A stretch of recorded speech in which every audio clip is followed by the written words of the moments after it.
Hello guys, welcome back to my channel. तर आज मी चालली आहे नाशिकला, सो लेट्स गो.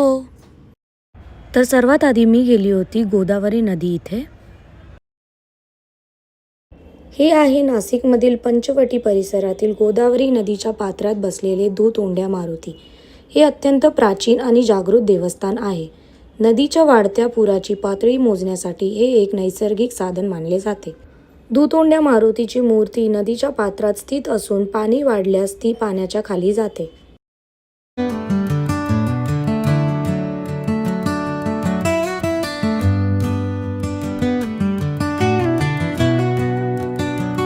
हे गोदावरी नदीच्या इथे मी बोट राईड केली होती, जी 30 रुपीज पर पर्सन होती.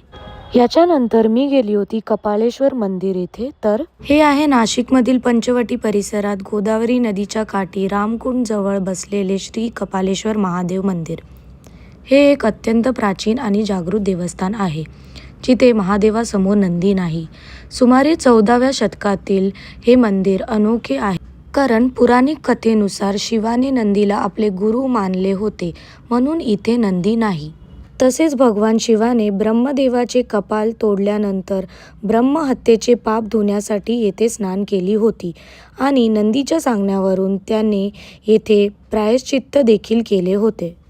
याच्यानंतर मी गेली होती कपाळेश्वर मंदिरच्या जवळच असलेले काळाराम, गोराराम आणि सीता गुफा इथे. हे मंदिर 10 मिनिटं वॉकिंग डिस्टन्सवर आहे. हे आहे पंचवटी परिसरात असलेले गोराराम मंदिर. हे मंदिर प्रभू रामचंद्र, सीतामाई आणि लक्ष्मण यांच्या मूर्तीसाठी ओळखले जाते. या मंदिरात प्रभू श्रीराम, सीता आणि लक्ष्मण यांच्या पांढऱ्या रंगाच्या मूर्ती असल्यामुळे या मंदिराचं नाव गोराराम असे आहे. गोराराम मंदिरच्या इथून 5 मिनिट्स वॉकिंग डिस्टन्सवर आपल्याला काळाराम मंदिर हे लेफ्ट साईडला दिसेल. हे आहे पंचवटीतील काळाराम मंदिर.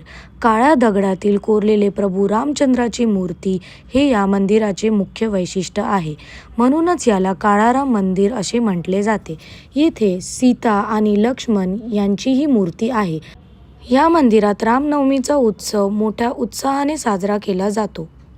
काळाराम मंदिर दररोज पहाटे 5 ते रात्री 10 पर्यंत भक्तांसाठी खुले असते.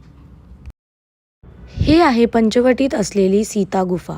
रामायणानुसार वनवासात असताना माता सीतेने या गुफेत वास्तव्य केले होते आणि तसेच तपस्या, आराधना देखील केली होती, अशी भक्तांची श्रद्धा आहे.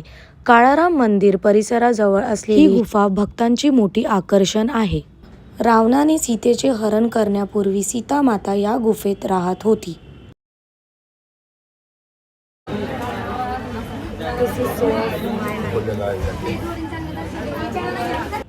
गुहेच्या आत जाण्यासाठी अतिशय अरुंद पायऱ्या आहेत, जिथे एका वेळी एकच व्यक्ती जाऊ शकतो. गुहेच्या आत माता सीता, भगवान राम आणि लक्ष्मण यांची मूर्ती आहे. ही गुफा काळाराम मंदिरपासून 2 मिनिट्स वॉकिंग डिस्टन्सवर आहे.